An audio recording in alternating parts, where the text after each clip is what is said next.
was Gavaskar, the real master. Just like a wall, we couldn't know Gavaskar at all. Not at all. You know the West Indies couldn't know Gavaskar at all. Hello, welcome to episode. I forgot my number. I think we're on 38. 38. Yeah. Yes, episode 38 of the. Or Wait, 39. hang on. We had to make a very key decision actually. So welcome to episode 38. But it's also technically this might be episode one of a new thing that we're doing. But we haven't decided this. Now we're gonna just decide this on air. So for some background, because now even SP is looking confused, even though he's. I'm confused as well now, man. But basically, our should we call them challenges? Should we call them successors? Basically, the only other podcast that exists with the No Balls Cricket name has returned. They're also a little bigger than us, thanks to the fact that they have Alex Hartley and Kate Cross on. She didn't swipe right on me. I'm mad.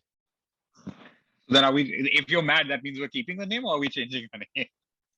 Well, we haven't decided to change the name yet, so we're gonna keep it for now. Are you sure? I thought you had a good name lined up. I did, but I don't want to reveal it on air. Okay, so this Genius. may or may not be the last episode of No Balls Cricket as you know it. As dramatic as that sounds, all that's going to change is we're going to change the name and we might change the logo. But yes, until then, let's make it dramatic. Last No Balls Cricket episode. The last No Balls Cricket episode. Fine.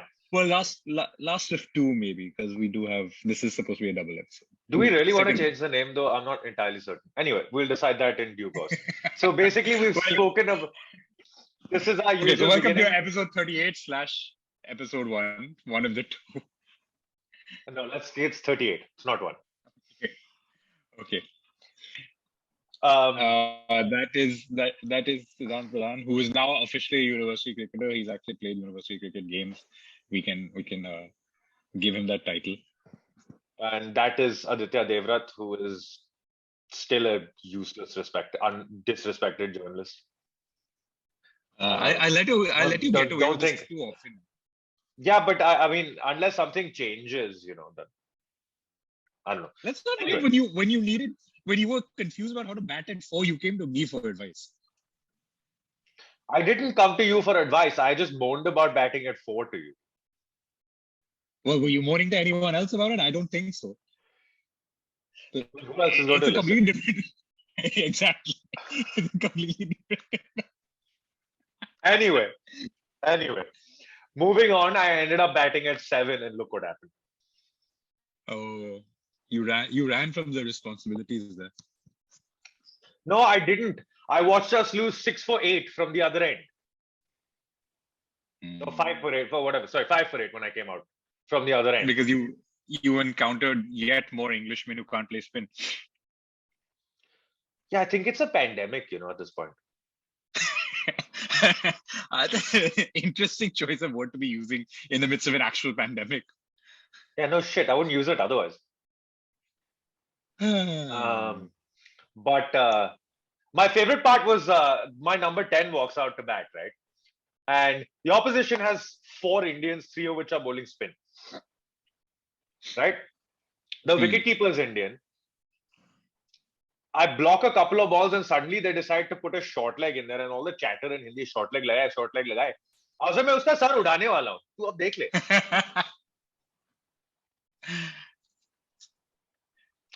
Anyway, and then next over, my number 10 proceeds to pad up to a left arm spinner with the ball on middle stump. So, yeah, that was pretty much my day yesterday.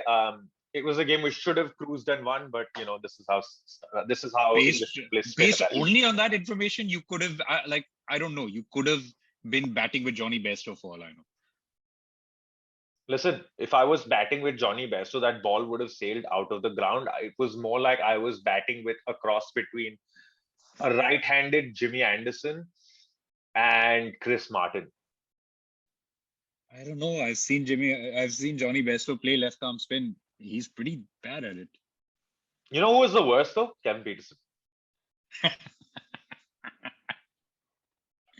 Anyway, my cricketing escapades aside, we will smoothly roll into the roundup today.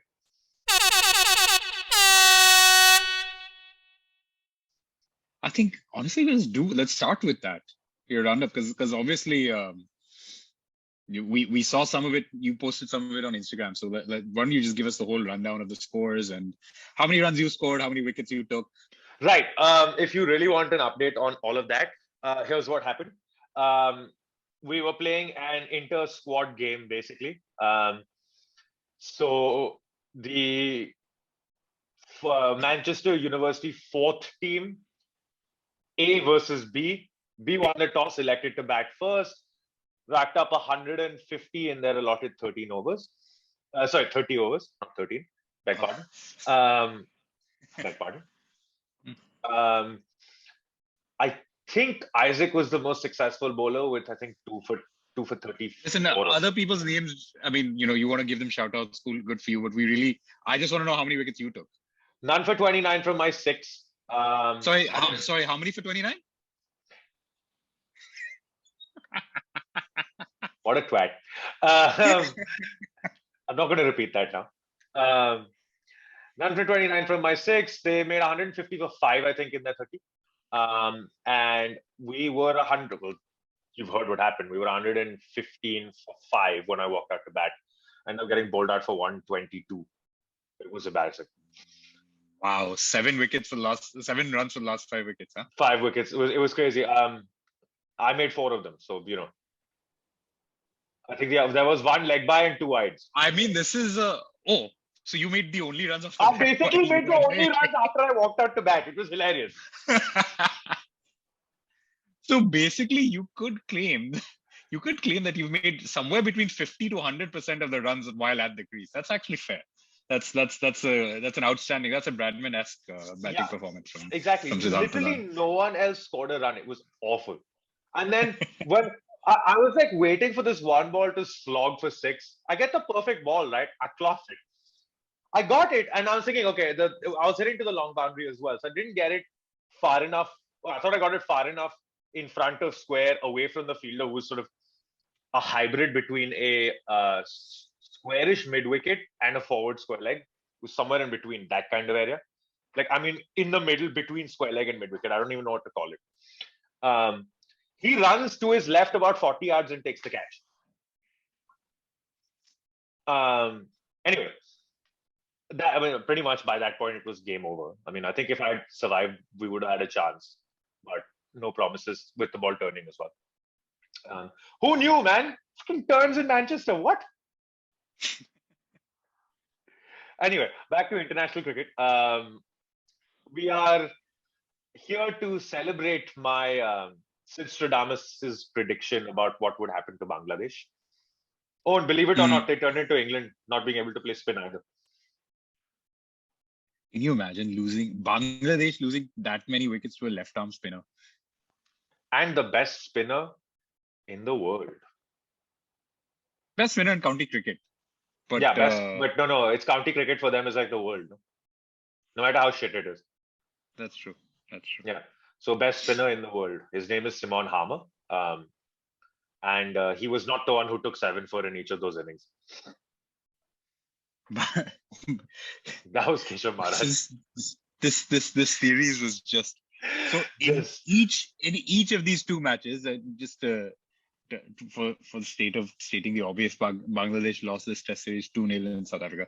Remember, this is in South Africa, home of Alan Donald and Mackay and Tini and Dale Steyn and Kagiso Rabada, and 2 different matches have each had 1 innings where South Africa have taken all 10 wickets through spin. Unbelievable stuff. I mean, it was just hilarious. And it could not have happened to a nicer team than... No, I'm kidding. Did I just say nicer team? It could not have happened to anybody other than Bangladesh, because I don't think anyone is as crap at spin. Well, leaving aside England. Well, to be fair, England, clearly, if Simon Harmer is the greatest spinner in county cricket and therefore the world, and if England are playing him, they don't know how to play him. He's picking up all those wickets in county cricket. He can do it again in South Africa against them too. I just said, other than maybe England, nobody else will play spin that badly. Even the bloody West Indies won't play spin that badly. Anyway, So 2-0 loss, and it basically vilified Bangladesh and justified South Africa's decision to let everyone go off on IPL duty. Worked out brilliantly for them. They didn't have to do anything. There was no point in bowling fast, so they just beat them by bowling spin. Easy. Bangladesh have become a bit of a running joke in Test cricket. I don't really need to wear my helmet or my hoodie or my hazmat anymore because they didn't win, and now the Bangladeshi fans are going to run away from me. Have you tried igniting any more Twitter arguments since then? I mean, they got bowled out for 53, and then the next Test match for 78 or something like that. So there have been no Bangladeshi voices on Twitter for a very long time. I'm impressed with your love of like stirring shit that you haven't just gone looking for Bangladeshis on Twitter. There's no need. I hold the moral high ground now. Anyway, and the only other cricket that has happened is the IPL, which we will get into in a hot second. Yeah. After there was a series. No, hang on. I'll just say this just to say the obvious. There was a series between New Zealand and Netherlands. We'll let you figure out who won. Yeah. One game was rained out apparently, so you can figure out what happened to the other two. And yes, we shall get through into the main course of our episode. Yeah. I'm done talking in slow motion. Right.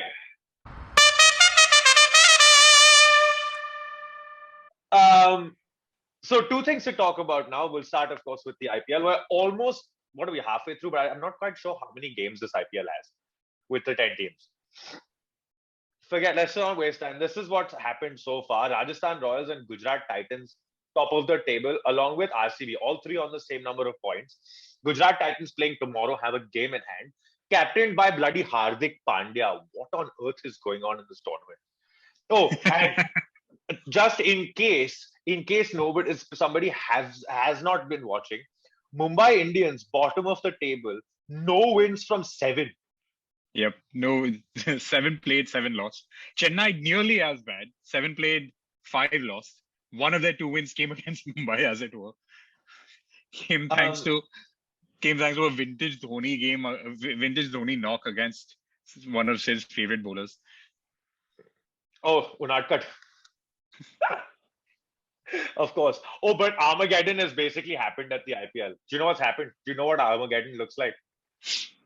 It looks like India getting a great finishing batsman, potential backup wicketkeeper, maybe even a new first choice wicketkeeper. This can't happen. This cannot be happening. I'm going to have to grow a mustache, people. You already have one now. How does it matter? No, I have a full beard. I'll have to grow this bushy thing out, man. Do it. I don't want to. What are our terms? That he makes the World Cup squad or that he makes an 11 at the World Cup? I think the terms were just that he makes the World Cup squad. I think the terms are just that he made the World Cup squad. I think there's a very good chance that Dinesh Karthik is making a World Cup squad. By the way, guys, I think I'm in actual trouble here. Dinesh Karthik has been killing it. But not as much as another wicketkeeper batsman playing for Rajasthan Royals, Josh Butler. And even today, he was completely ridiculous. Oh, yeah. Josh Butler, I think right now is far and away the best white ball batsman in the world. Oh, yeah, no doubt. No, I mean, there's no question about it. On the Indian front, Rohit Sharma, Virat Kohli, and Rishabh Pant all seem to be struggling, which is bizarre. Yeah. KL Rahul has done his usual thing of hitting 100 in the IPL, and then he'll sort of go missing for the next few games. He seemingly can't get away from that whole Punjab thing of not knowing that basically of anchoring an innings and playing slow, and then the entire team suffering for it. Though Lucknow are fourth in the table, so it seems like they're working things out. The other really interesting thing to note from the IPL is they played, I think, somewhere around 33 or 34 games so far. Not once has a team winning the toss elected to bat. Not once. Nope. That's ridiculous. It's all chasing. It's all chasing. And I don't know. So when we were talking during the World Cup last year, it was very much a pitch issue, right? Everyone knew that the pitch was slow to start off in the UAE, and so everyone was like, all right, But we will bowl it's first more or because less it's easy to bat. more or less the same problem. It's more or less the same problem.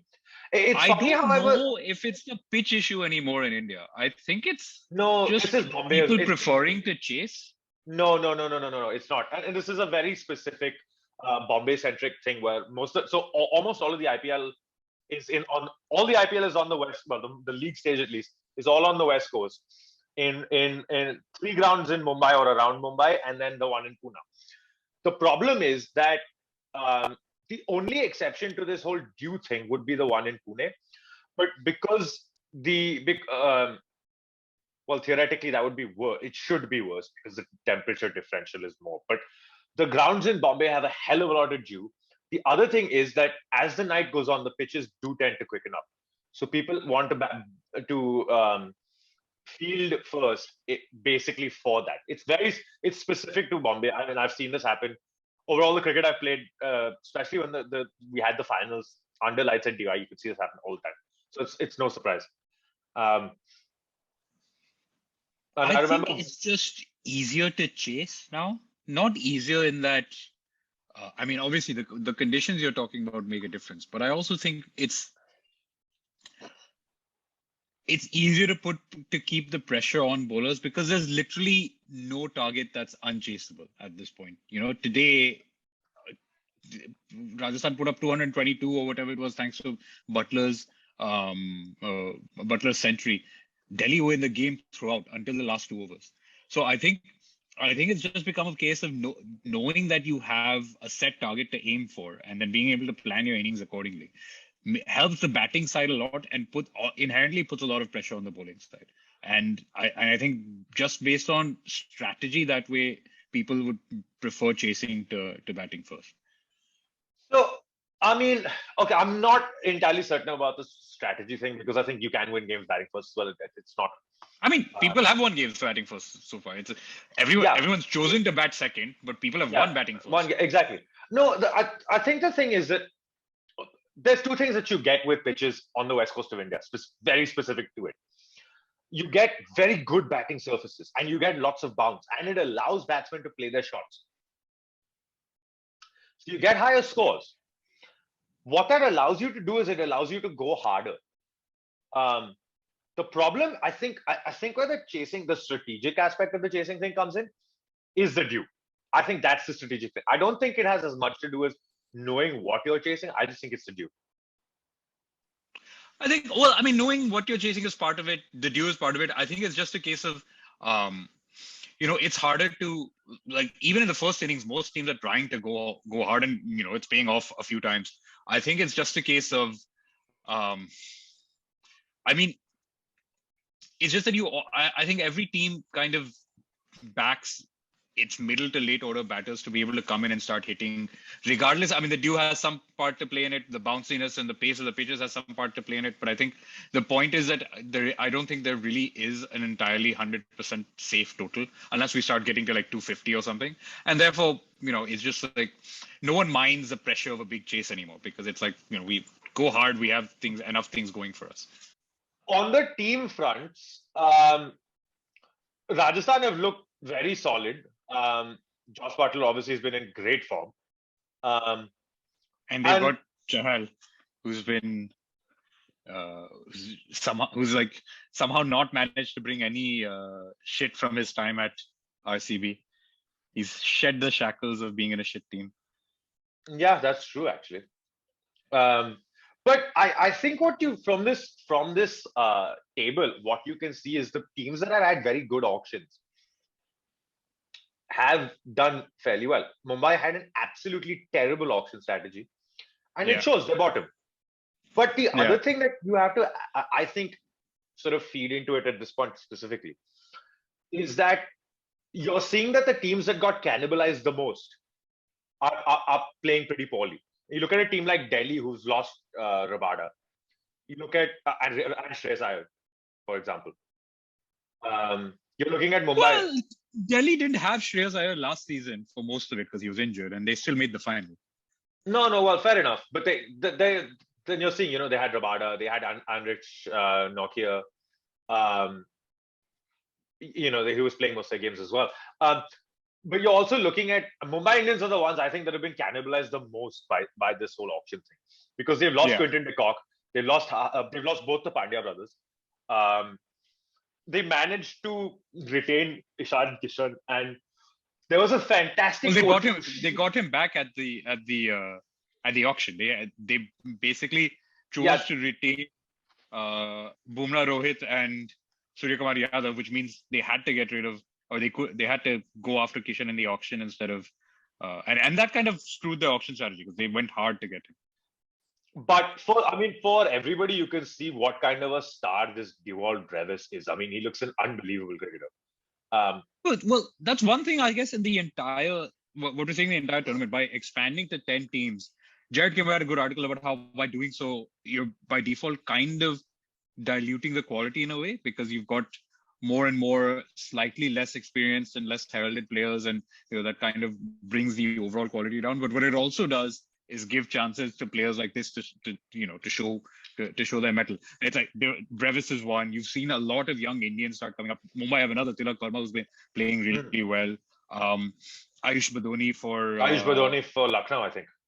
For Lucknow, yeah, exactly. So all these random names that most of us hadn't heard of are now you suddenly see them performing a little bit more. But you're also getting, obviously the establishments, but people like, Kuldeep Yadav's had a bit of a resurgence, barring today. But who's going to stop Butler in that kind of mood? When you look at Kuldeep Yadav, Yuzi Chahal, for example, he took a hat trick. He took a 5 and a hat trick the other night. And people like that are still getting through the system and doing really well. Ravi Bishwa's had a great tournament so far. Even Hardik Pandya, for example, who's, for the Indian team, you need Hardik Pandya to do well. He adds so much value. And he's just building his form back up. He looked a little scratchy to start the tournament, both with bat and with ball, but he's getting there. We'll finish the IPL segment with a little bit of a controversial note. So Ravi Ashwin, who is when it comes to the IPL, is bloody controversy's child now, stepchild. What do you make of retired out? Honestly, I've been wondering when someone would do it, because it makes a lot of sense. I think from a tactical point of view, people are realizing that T20 is it's about two things: matchups and moments. So now, for example, and it's worth wondering, by the way, even for someone like Virat Kohli, for example, Virat Kohli statistically struggles in the middle overs to score quick. He'll keep the runs turning over, he'll grab his ones and twos, but that's not what you want. You want to be consistently trying to go at 8, 9 and over. Virat Kohli is not too bad. His strike rate at the death is great. So why would you not say hold Kohli back and then bring him in the 16th over if you can, or 17th or whatever. So I think once you realize that there's so many, the level of specialization now can be so granular, where it's not just that someone's a specialist batsman, someone's a specialist bowler, etc. It's no, someone is a specialist death hitter against pace. Someone is a specialist hitter against left arm spin. So then maximize those matchups in those moments. And I think it makes complete sense that the more you starting to do that, then you'll have things like retiring people out when you need to. You know what? It doesn't sit well with me. I'll be honest. I'm not one of those traditionalists like who's going to say, "Oh my God, this is like unsportsmanlike or something." But I think so. It feels like almost like a substitute. I know you're losing a wicket technically, right? But technically you're not, right? Because someone who's retired out can come back. No, he can't. That's the change. If you're retired out, you cannot come back. Oh, I forgot about that. I didn't realize that, because what if you're out. Oh, you're retired. Oh, sorry, I'm confused. I confused two things. I confused retired hurt versus retired out. Confused retired hurt with retired out. Yeah. No, yeah, so yeah, the thing is that why, and this is just, it's a personal note. Other people will have different views about it. it kind of acts almost like a substitution. Which is fine, I think. No, you and I have So spoken about one of the things that could change in ODI cricket is that we need to bring back a substitute rule for absolutely with more. Yeah, absolutely. I'm not saying no to that at all. But hear me out. It almost acts like a substitution without being a substitution. And it's while it may not be breaking the rules, it is bending it a bit. And you look at every time the rules have been bent a bit in cricket, it's never turned out well. It's never ended well, and it's always been the rule has always been removed and sort of changed. I'll go back to the last time it happened. On the underarm incident. The rule was changed following that game. Remember that. yeah. I have a feeling it might be the same thing here. So look, my thing is, if you're going to do you're it, talking about something that happened 50 years ago now. So if you're 40 years, 40 years. But you see my point. It's that kind of precedent. Also you're saying that you brought this up by saying every time something has bent the rules, it gets changed. But your last example is from 40 years ago. So I think other things are just innovations that work, right? No, I agree. And I'm not getting into this whole spirit of cricket nonsense. Okay. No, forget that. I was just saying.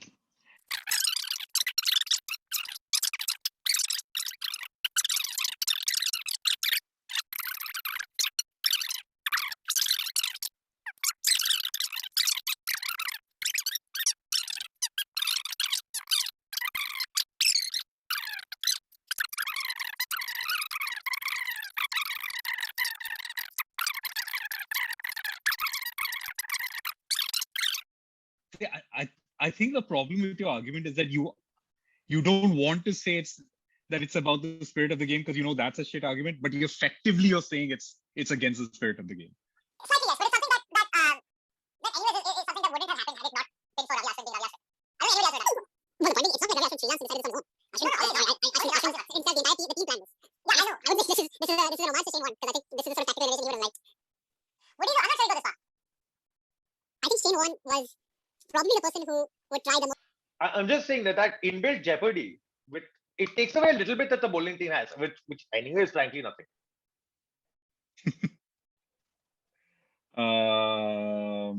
Clearly, at this point in time, we're going to be going around in circles here. Let's end it there. People can discuss this till the cows come home, but we have to move on at some point. Yes. And we are moving on to what? Oh yeah, the biggest news of the week actually. Mr. Schweppes became England's director of cricket. If no one has watched no one has seen the previous episode, my gin and tonic friend, Mr. Rob Key, has become the director of England cricket. Is it director or managing director or what is it? What is his title? Director of cricket, I believe. Rob Key. This is a man who has famously said in an article, what was it? Oh yeah, we're going the Taj Mahal and sightseeing. Yeah. He's just ridiculous. Rob Key apparently says that the true greatest wonders in the world are WhatsApp and his iPad, and when he sees people going on safaris, he's like, well, I can Google a picture of a lion. He apparently was once minutes away from the Taj Mahal but chose not to see it because he didn't care. I'm trying to figure out why Rob Key would be in Agra for anything other than a sightseeing visit, but then not go and see the sights. Who knows? Maybe Yogi Adityanath decided to ask him to play cricket or something. God knows, man. But he says he's minutes away. You're literally there. What else are you doing there that you can't go see the Taj? What do you mean by minutes away? In the hotel room, taking a piss in the river, upstream in Delhi? God, what are you talking about? Who knows? He said it. Anyway, moving on from his contentious comment. The main reason this is important was because immediately after he was announced, Joe Root decided to quit the Test captaincy. Yeah. And now Joe Root has, believe it or not, the most wins as an English captain. But on the flip side, he also has the most losses. 27 and 26, I believe, in 64 test matches. Interesting, but speaking of English cricket, I mean, it had been coming for a while. The question now is, where do they go from here? Why are you choosing not to answer this? Because I can't decide whether this is a serious question or not. No. That's our opinion of English cricket. For all other views on how funny we think the English team are, please watch episode 37. There's about 15 minutes where we're just laughing at it. So look at it this way. The miracle basically ended Joe Root's captaincy. Yeah. He finished it. Pretty much. Kyle Mayer's bowling a county-esque spell was the death. It is kind of funny that losing 4-0 in an Ashes series 4 years after losing 5-0 in an Ashes. No, sorry, losing again 4-0 in an Ashes series wasn't enough. No, not only was one. Hang on.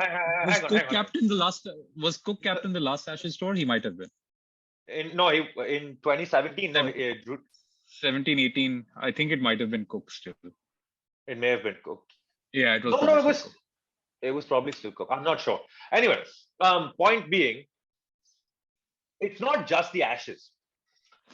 They're 2-1 down in the series at home to India. They got absolutely battered by New Zealand last time New Zealand came, which was last year. And by the way, New Zealand are due to tour for a World Test Championship series this summer. And so are South Africa, who are currently top of the table or close to top of the table.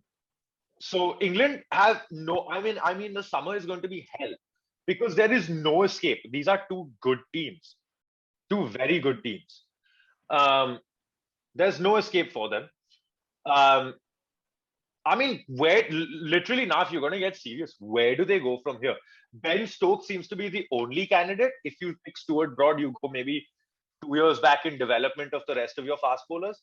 But then if you're going to pick, I mean, Chris Woakes at home is fine. But if you're going to keep picking Craig Overton, then you're not going to gain anything anyway. I think that's the thing. I just don't think the England captaincy matters at all. In the sense that obviously the captain, is the one who's setting tactics and, but I mean, tactics these days are now largely a team and coaching staff thing combined, but the captain is the one executing them out there. If your players aren't good enough, it doesn't matter. Like it's just make anyone captain. What you think you bring back Mike Greeley and you're going to get a all conquering side. Or I don't know, who's the last genuinely good captain England have had? Michael Vaughan, sad to say. But no, you have to look at Andrew Strauss as well as a good captain. Fair.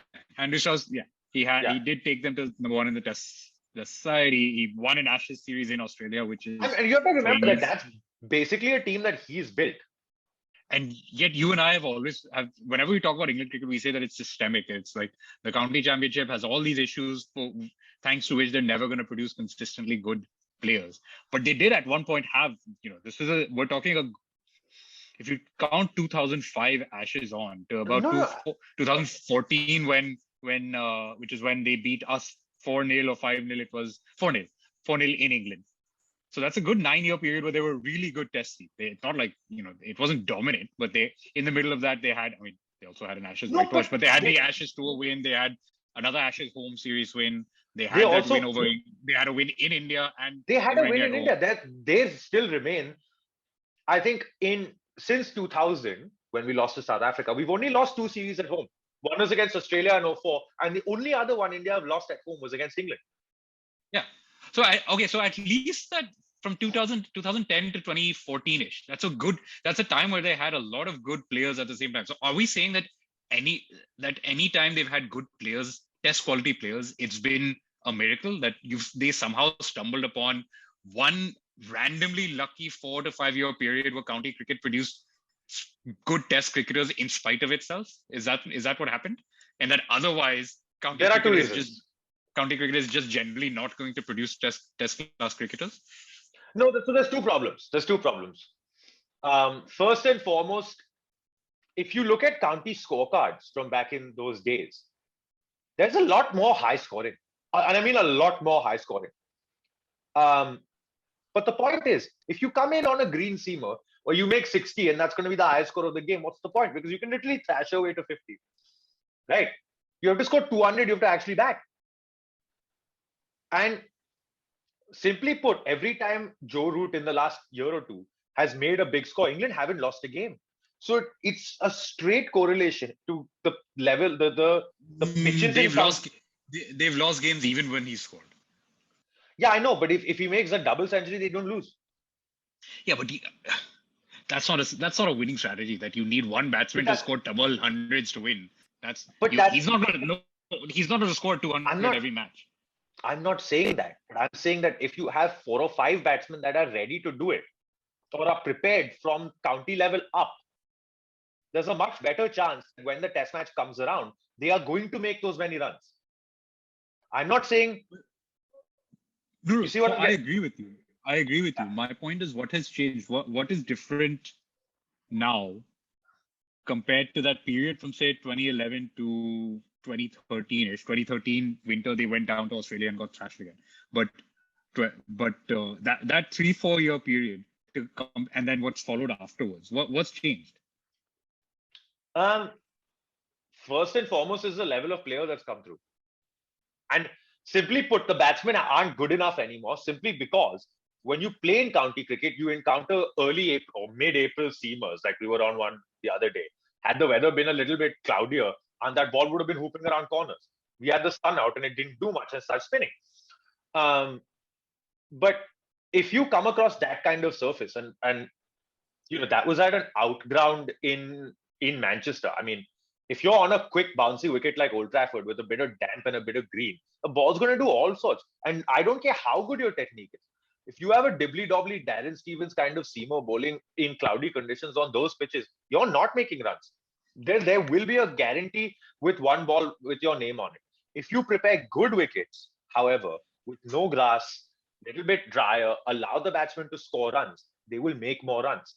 It translates upwards as well.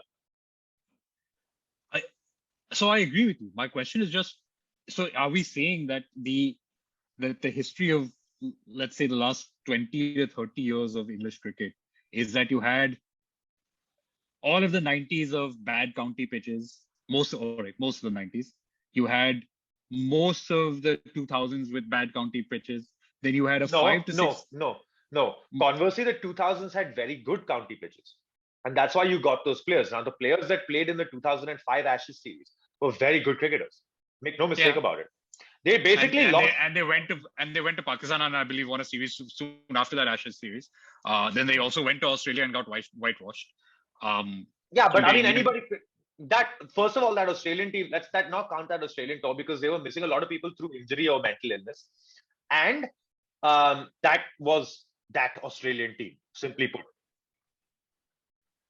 Yeah, but that Australian team had still not beaten England 5-0 before. No, I agree. But my thing is, I'm willing to view that series as a one-off. What I'm not willing to view is the next 3 tours where they've lost 5-0, 4-0, and 4-0 as one-offs. Yeah. So my question is, what's happened up to 2014 onwards that's changed from what happened between, say, 2005 to 2014 is my question. Did someone randomly decide that, okay, we want to be producing? No, I think and I know one thing is they've been trying to get games to end in 4 days, and that's been a big impetus to getting pitches changed that way. So for first class cricket, and I really don't want to go into this because we've gone well over time, but go too much into it. But the thing with first class cricket is it's got to be, you have to look at it as a finishing school to get into the test team. Now, if you don't have a good first class structure, you're not going to have a good test team, simply put. Okay. If you have poor pitches, like take for example, forget England for now, take for example Bangladesh. They produce wickets that turn from ball one. You're never going to produce a good fast bowler, and it's showing. Right? And England are doing the opposite. England are doing the exact opposite. Yeah, precisely. You're never going to produce a good spinner. You'll get batsmen that have strange techniques basically to combat the moving ball. But when they come up, I mean, look at Rory Burns, for example. when the minute he came up against fast, quick, straight, accurate bowling, that weird technique has hindered everything. Yeah.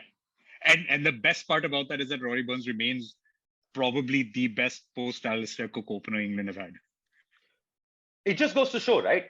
The second thing, of course, which I haven't got into, is the fact that suddenly the talent drain from South Africa is drastically reduced. You look at that team: Kevin Peterson, Jonathan Trott. Strauss was born in South Africa. I think even Bresnan had something to do with it. They've lost all their foreign imports. Jofra Archer's injured. So play Chris Jordan in the test side. Come on. I mean, to be fair, Jordan would be a hell of a lot better than whatever the fuck Craig Overton is. Probably. But yeah, and it's showing. The other big change, obviously, is that, and I mean, people don't want to discuss this, but having been here a couple of years and played a bunch of cricket now, like played a lot with the, like, in training and everything, you can see how elitist a sport it is. Yeah. Yep. And I think more than anything, that's where the real talent drain is, because you've sort of closed off avenues. No, I mean, it never used to be in the old days, in the say in the 70s or 80s. You look at that team through the 90s, you have people like Devin Malcolm, Chris Lewis. There are lots of players of color. Mark Prakash was Indian. Nasser Hussain, famously. Well, I don't think the two things necessarily correlate. You can be elitist and still have players of color playing. It's just that they come from a different background. I agree. I'm not saying no. But I'm just saying they've closed off so many avenues for that to happen now that it's become almost impossible.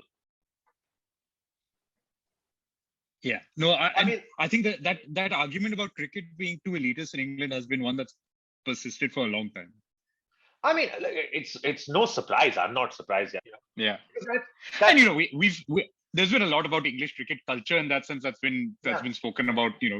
Very obviously with the whole Azim Rafiq case. So we know in general there's a culture issue, and then of course you and I have been speaking about the actual system issues that they have. I think so. To bring it back to your original question, in terms of captaincy options, they've got Stokes, they've got maybe Stuart Broad. I've heard someone even say bring Rory Burns back and make him captain. I mean, you could even, the only other person in that batting lineup who's got a nailed on spot is Johnny Bairstow. Make him captain. Yeah, it's possible.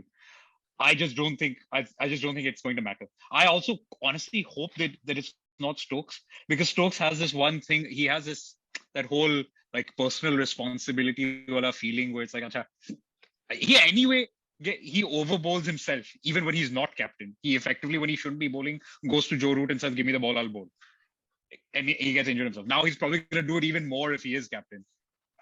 And his body's been breaking down. I really hope it isn't Stokes. I think England cricket is going to be better off if Stokes can concentrate on being a really good player rather than also being captain.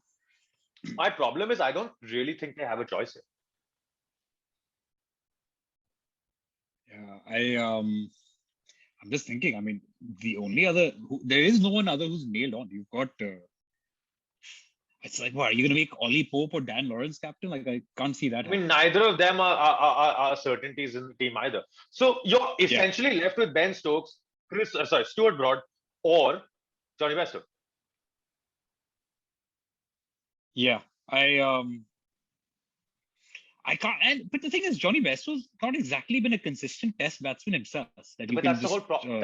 That's where they're stuck. So you're literally left with one option, and that's Stokes. You don't want to bring Broad back, so you're left with Stokes. That's it. It's got to be him. It's him or no one. I genuinely think Broad. I think Broad could be what Kumble was for us. Is a good bridge captain at this stage until they can build a better team and then let someone else take over.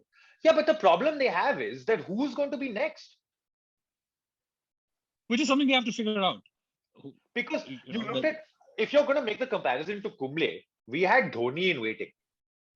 That Indian team had an absolutely legendary batting lineup for most of it. Okay. Yeah, but by the time we're talking about Kumble era, that legendary batting lineup was on its last. Yes, it was. But you had somebody as young as Virender Sehwag, who would have been 28, 29 at that point, who could have easily become captain had Dhoni not. And he was prepared for it. So you had alternatives. It wasn't just Dhoni. It wasn't Dhoni or bust. Well, okay. Well, I mean, we're being sidetracked again. My point being, Yeah. I think Broad could be a Kumble-like captain for England. Yes. It doesn't answer your question about who next, because there is no Dhoni in waiting so far, as far as we can tell. Exactly. So, I mean, England need to find either a lady in waiting or Chris Broad doesn't become captain. I don't know. Maybe just make, who knows, Heather Knight play for the men. I'm just saying. Should probably bat better than half of them. Probably could. Yeah. I don't have any doubt about that.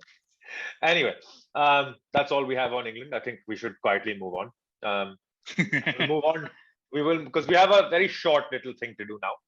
We move on to my favorite segment of the evening. It is the No Balls Cricket Awards.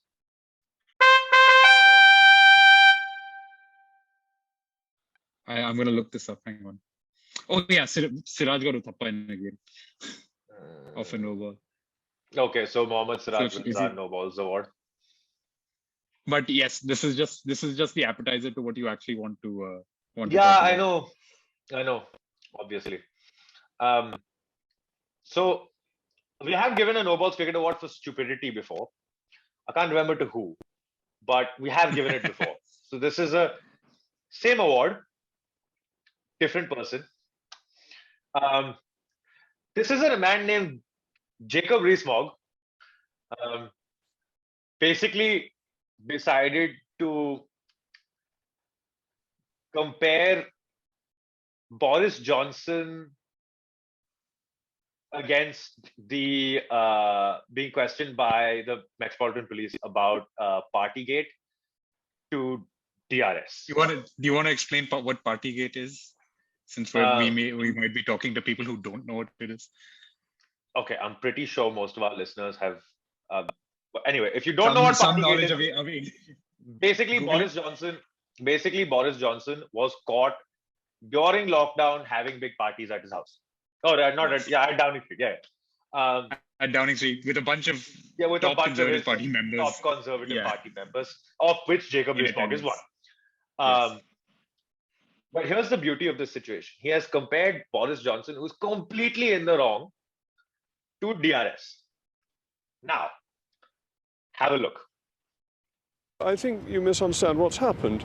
The Prime Minister thought that what he was doing was within the rules, and the police have thought otherwise. And this is just like the DRS system in cricket, that sometimes the batsman in good faith thinks he's not out LBW, sometimes the umpire thinks he's not out in good faith, but it goes to the third umpire who says he was out, and then the batsman accepts the decision. It's exactly what's happened to the Prime Minister. Right. Now that you've seen that, do you know what why he wins the No Balls Cricket Award for stupidity? Because I kid you not, that is the equivalent of Stuart Broad edging Graham Swan to first slip, not walking, and then Australia Not Graham Swan. Was it? No, sorry, not Graham Swan. The Stuart Broad edging Nathan Lyon to, was it Nathan Lyon? No, it was Agar. Sorry, edging Ashton Agar to first slip, not walking, and then being given not out. And then Australia don't have a review to burn. But in this case, if he's burning a review, this is, yeah. Just. Yeah, this is going to DRS when you know you're out. That's what it is. No, not even know you're out. It's like you smash the ball to point and you ask for a review.